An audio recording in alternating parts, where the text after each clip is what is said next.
oleh Yasser Arafat dulu di bawah PLO-nya telah mengatakan kemerdekaannya, tetapi mereka tidak mengakui. Sekarang wilayahnya tinggal sedikit, hanya 3% wilayah Palestina. Tetapi itu bisa menjadi besar besok, sebagaimana Indonesia dulu. Ketika Sumatera saja Indonesia, ketika Jawa dan Sumatera jadi Indonesia, lalu berkibar kemerdekaan, dibagi lagi di 8 provinsi yang hanya meliputi beberapa wilayah Jawa, Madura, dan Sumatera. Setelah itu menjadi Indonesia yang sekarang, yang dulunya 18 provinsi menjadi 27 provinsi, lalu menjadi 34 provinsi. Dan wilayah kita ini jangan sampai satu pun yang terlepas. Nah, sekarang apa yang menyebabkan kita mampu diobrak-abrik oleh negara lain? Karena kita tidak memiliki persatuan. Kita tidak menghargai lagi sebuah persatuan. Kemudian yang terpenting lagi, sumber daya manusia. Lewat apa dicari sumber daya manusia? Kalian harus belajar. Dulu kita lama dijajah karena kita tidak punya kemampuan SDM yang luar biasa. Pendidikan kita tidak ada, sekolah tidak dibolehkan.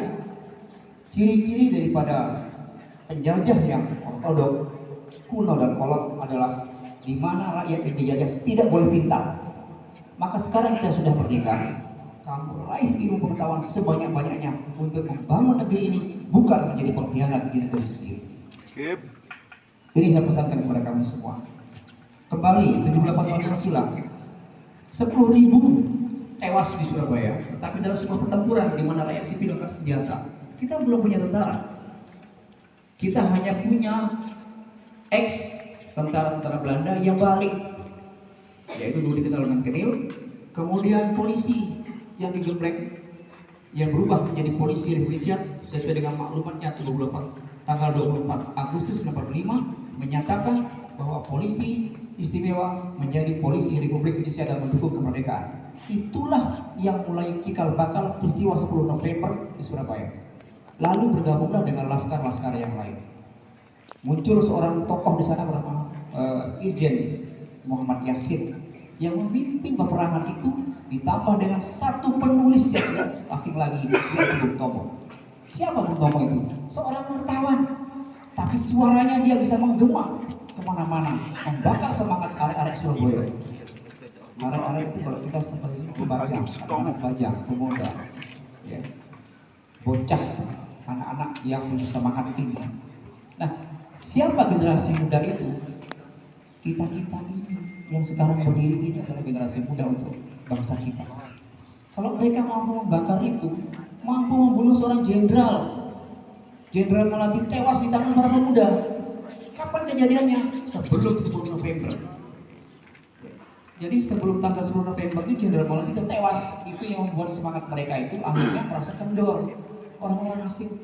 Ternyata bangsa Indonesia itu luar biasa. Apa kemampuan yang dimiliki? Semangat dan kemampuan serta kemauan. Kemampuannya hanya dengan bambu runcing dan senjata rampasan. Nah, kamu sekarang begitu. Jangan sampai dengan hanya kita ekonomi saya begini, kemudian keadaan saya begini. Tidak, kamu memiliki semangat yang tinggi di sekolah, insya Allah kamu akan menjadi orang yang hebat. Guru bukanlah orang yang hebat, tapi mampu mencetak orang-orang hebat.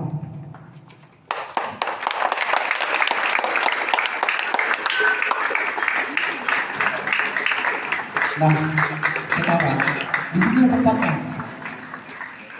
Kalian belajar di SMA Kopak ini untuk menjadi orang hebat. Kalau Bapak Ibu gurumu di sini, dia hanya mengantarkan kamu, memperbaiki kamu.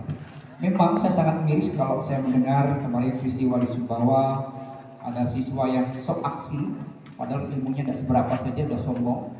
Kemudian peristiwa di Bima lagi, seorang siswa yang ditegur gurunya merokok, lalu coba-coba macam-macam. Sekarang di demo oleh semua guru. Apa akibatnya? Siswa itu akan punya masalah besar. Kemanapun dia sekolah akan punya masalah besar. Ya. Guru itu marah karena saking sayangnya kepada siswa. Jadi jangan kamu coba-coba mau ikuti jejak-jejak orang-orang yang sok aksi, ya, yang merasa saya punya hak. Ingat, di sekolah ini sudah ada aturan jelas, tata tertib jelas. Merokok tidak boleh, bawa HP tidak boleh kecuali ada permakluman. kegiatan itu boleh, di luar itu kita larang. Kenapa? Demi kamu. Takut disalahgunakan. Media ini sangat-sangat tajam, lebih tajam daripada pisau. Jadi mereka bisa menghancurkan, walaupun di satu sisi banyak positifnya, tetapi juga bisa menghancurkan kita kalau kita hanya melihat dari sisi negatifnya. Contoh seperti sekarang, Palestina dihapuskan, tidak ada negara Palestina di Google itu. Itu kenapa perbuatan mereka? Karena Google ini dikuasai oleh mereka. Dihapuskan, tidak ada Palestina, yang ada adalah Israel. Ini media, makanya tidak semua media itu bisa kita konsumsi dengan baik. Berhati-hati kamu, ya. Anak-anakku sekalian, kamu udah cerdas, pergunakan media sebaik-baiknya. Seperti yang saya bilang, ibarat pisau bermata dua. Kalau pisau itu kau pergunakan untuk yang baik, kau kupas buah-buahan dan lain sebagainya, maka dia akan positif. Tetapi ketika kau gunakan untuk membunuh orang, maka akibatnya adalah pidana. Ini mungkin harapan saya kepada kamu semua, karena cukup panas ya. Intinya adalah semangat juang para pendahulu kita, itu kita bisa petik di mana mereka dengan persenjataan yang sangat sederhana mampu mewujudkan sebuah negara yang merdeka, negara yang besar sebagaimana hari ini kita nikmati bersama-sama dari perjuangan pendahulu-pendahulu kita.